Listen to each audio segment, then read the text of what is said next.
It's here with myself, Rochelle, Sophie, and Brianna. So today we're going to be talking about the LA-Boston rivalry.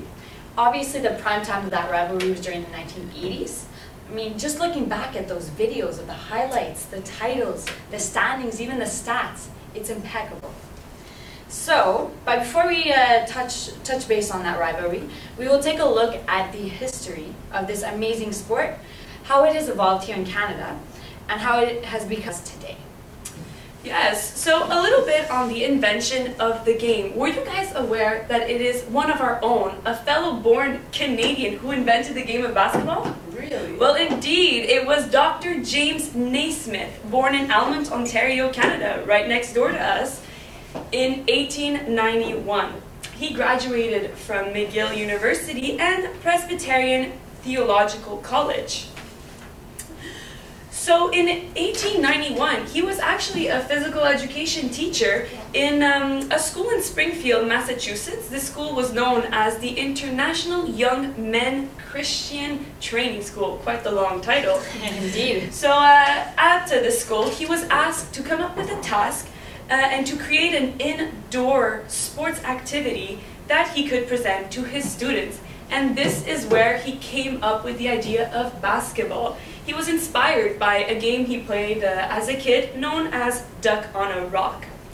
So Dr. James Naismith succeeded at inventing a sport that would be for everyone, that stressed the skill over strength and speed over power.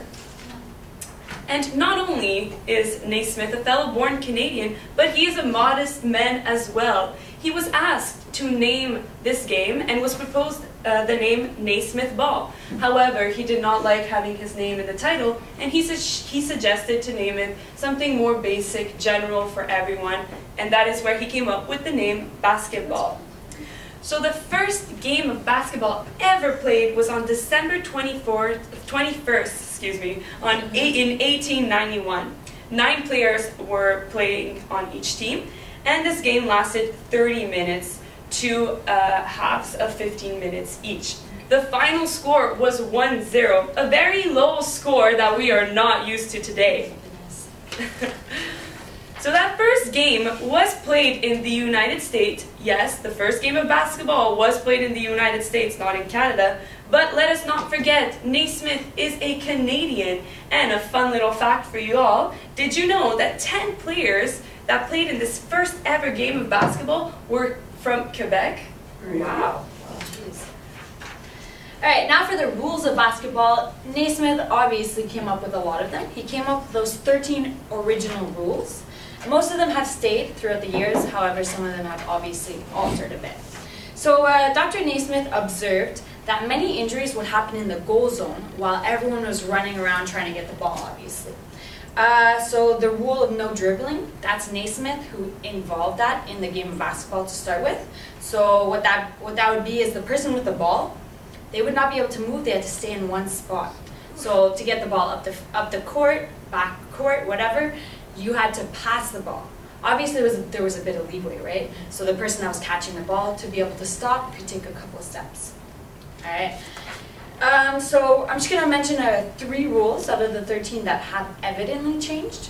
So first of all, the first one is a ball may be thrown in any direction with one or both hands. Obviously now there's the back court and the front court. So when the ball crosses the half-court line into the front court, you cannot bring the ball back to the back court, right? We understand that. So that's the difference there. The second original rule that changed is if either side makes 3 consecutive fouls, it shall count as an automatic basket for the other team. So pretty much you're giving a point away by making fouls. Yes. Today it's a bit different, of course. So how it works today is that after 5 fouls, 5 team fouls, the 6th and onwards, the team will get 2 foul shots, no matter what the foul is. So if you make it, you get your points. If you don't make it, you don't get your points. It's not giving points, right? Yeah. So the third one is the time shall be 2 15-minute halves with 5-minute rest in between. That has changed drastically. That was pretty much one of the most evident ones. Right now we follow the FIBA, Okay, so what that is 20-minute warm-up minimum, depending if there's a game in front of us, right? Then you get a 10-minute first quarter, a 2-minute break in between, then the second quarter, 10 minutes again. They get a 15-minute break in between, all right, fair enough. Then they get the 10-minute third quarter, 2-minute break, 10-minute fourth quarter, and that's it. The only difference between FIBA and the NBA is that you get 12-minute quarters. So, now for the equipment. Did you guys know that basketball was originally played using a peach basket? Oh, wow. Yeah. So, every time that someone scored a basket, they would pause the game, take a ladder, go to the net, climb up the ladder to get the ball every single time. Oh my goodness. Yeah, so it was a lot of work just to get this ball down. So because of that, they decided to drill a hole in the bottom of the basket. Smart decision. So that whenever someone would score a point, they would just poke the ball out with a stick. Oh, wow. So they did this until 1906, when real baskets with metal hoops and nets and a backboard were finally replacing the peach baskets. So they decided to put these nets high so that it would prevent injuries. So they were about 10 feet off the ground, and they would prevent mostly injuries in the goal zone between the offense and defense. So the ball was originally a soccer ball. Oh. Yeah, it wasn't even a basketball, it was a soccer ball. When the first basketball was officially created, it was originally brown. And then, in the late 1950s, Tony Hinkle introduced the orange basketball to make it more visible to players and spectators. Smart. Makes sense, yeah. Now, a bit about basketball in Canada. Basketball was a part of the sports scene since the turn of the century in local amateur teams and in schools. So Canadian hoop teams were part of the Olympic Games since 1936 and were part of the World Championships since 1954. It's a pretty long time. Yeah. So since basketball was growing across Canada, the first sanctioned national basketball championships were won in 1924 by the men and the women. The Grads team from Edmonton won the championship for the women's side, and the Union Jacks from Alberta won the championship for the men. So the Grads traveled to Europe in 1924 in conjunction with the Paris Olympics, where they defeated a series of teams and were declared world champions by the International Basketball Federation. And 4 years later, in 1928, in Europe, they beat all the opponents again and retained their title. Well, Nice. quite the champions are Canadians, Very aren't impressive for a women's basketball team. So the NBA also has origins in Canada, where their first game was played in Toronto on November 1st, 1946. So the New York Knickerbockers, which were part of the Basketball Association of America, which was the forerunner of the NBA, beat the Toronto Huskies 68-66 at the Maple Leaf Gardens. So the Toronto Raptors and the Vancouver Grizzlies joined the NBA later on in 1995, in the 1995-1996 season, as the first non-US cities in the NBA. In 2001, the Grizzlies relocated from Vancouver to Memphis, Tennessee, because things were just not working out in Vancouver for them, so they just moved on down to the States, leaving Toronto as Canada's only team in the league. They still are the only Canadian team, right? Yeah, Okay, actually okay. still is. So talking about Canada, the successful Canadian players, there's definitely a couple in the NBA, right? Of course. So we do know Vince Carter, all right? He was a star. Obviously, he was known for his slam dunks. Go on YouTube, go on Facebook, wherever you want to go, you'll see tons of videos of him doing the one-hand slam dunk, okay? In 1999, he won the NBA Rookie of the Year. So he entered 1999, Canadian player drafted by the Toronto Raptors, and he got Rookie of the Year that year. That is, Same year. wow, Impressive. great title. Very Right? impressive. Yeah, I agree. Definitely. So the other Canadian player, Steve Nash, he was a very good leader.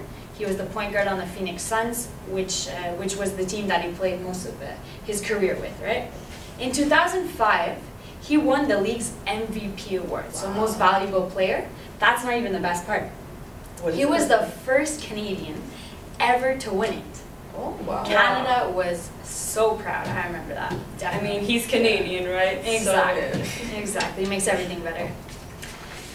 All right, so that's it history-wise. Okay, quite the roots Canada has in their involvement with basketball, eh? Of course. And boy, have we ever gone a long way within the years with the sport of basketball, of course. Now, on to the rivalry. We always like some rivalry, don't we? Yes. So, before getting to the rivalry in the 1980s, which was definitely the prime time, it's important to know when this rivalry actually started. Okay? So in 1959, this was the first year, the first year the two teams, being the Lakers and the Celtics, of course, met in the finals. However, the Celtics had swiped the Lakers 4-0 in the series. Yeah, it was not pretty. Within the next 10 years, so from 1959 to 1969, they met 7 times. Wow. 7 times in 10 years. 10 years. Yeah. And once again, however, the Celtics took every title. It's important to note, though, Rochelle, that in 1969, the Lakers picked up Wilt Chamberlain, and they really thought that it would be their year. They'd finally beat the Boston Celtics. It was a close battle and needed that game 7, but the Lakers fell through, losing to the Celtics by, so little, 108 to 106. It was a real fight to the finish. That's true, that's true. And oh boy, was it ever something else to see Chamberlain play. He still holds the record for most points scored in one game. Do you know what that is? No, how many? 100 points in one game. 100 points? Yes. We weren't alive to see that. And I saw Kobe get that 81 points in the game. I was sure he held the record. But no, Chamberlain, 100 points. Yes, indeed, Rochelle, indeed. All right, so back to the rivalry. 15 years later, the Lakers and the Celtics met again in the finals. Larry Bird was the star of the Celtics, and Magic Johnson was the star of the Lakers. I mean, don't we know it? Of course. Them and their teammates had finally brought back what the world of basketball had been waiting for, a Lakers-Celtic showdown. Yes, indeed. Once again, it was close, the whole series, and a game 7 was forced. The final score was 111 to 102, a heartbreaking loss for the Lakers. Yes, and it was fascinating because the Lakers and the Celtics both have such power on their teams with their rosters. Let's take a look. So the Lakers were made up of Magic Johnson, Kareem Abdul-Jabbar, James Worthy, Byron Scott, Mike McGee, and Michael Cooper. Oh yeah. And the Celtics had Larry Bird, Dennis Johnson, Kevin McHale, Robert Parrish, Danny Hinch, and Cedric Maxwell. Quite the lineup there. Quite the lineup indeed. Yeah. So just looking at those names, both teams had amazing starters, but even had good players to sub in. Exactly, yeah. So they were just powerful all around. So it almost wasn't fair for other teams because their only competition was between each other. Yeah. So hence why they met so many times in the finals in the 1980s. So the next year, in 1985, the Lakers found themselves in Game 6 in Boston territory, up 3-2 in the series. Looking back at videos and interviews, the Celtics fans took every chance they could to try and get into Magic's head. They would chant, "Bird is going to kill you, there ain't no magic here." But it didn't work. Magic and the team went on to win that final and prove them all wrong. Let's take a look at this video. In Boston. Magic! Larry's gonna kill you! There's no magic in here! But this time, LA would make history by becoming the first Laker team to beat Boston. The Lakers answered the Celtics' true grit with a fierce, determined performance. That whole mental and historical thing, the jinx, whatever have you, it all died at that point.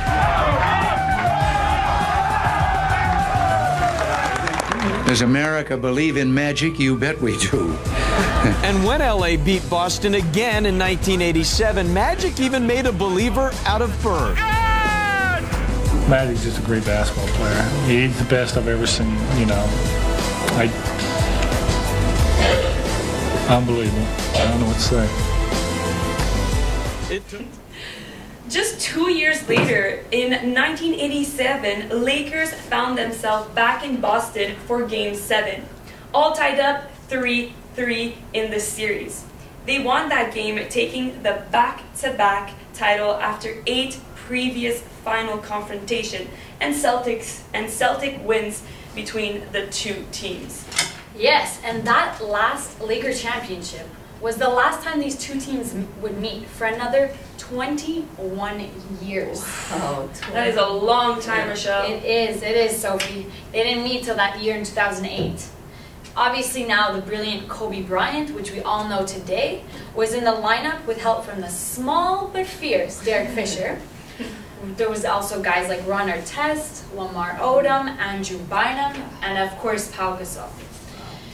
That being said, however, the Celtics had quite the lineup themselves, with guys like Rajon Rondo on the point guard, Kevin Garnett, Paul Pierce, Tony Allen, Kendrick Perkins, and probably close to one of the best three-point shooters out there, Ray Allen.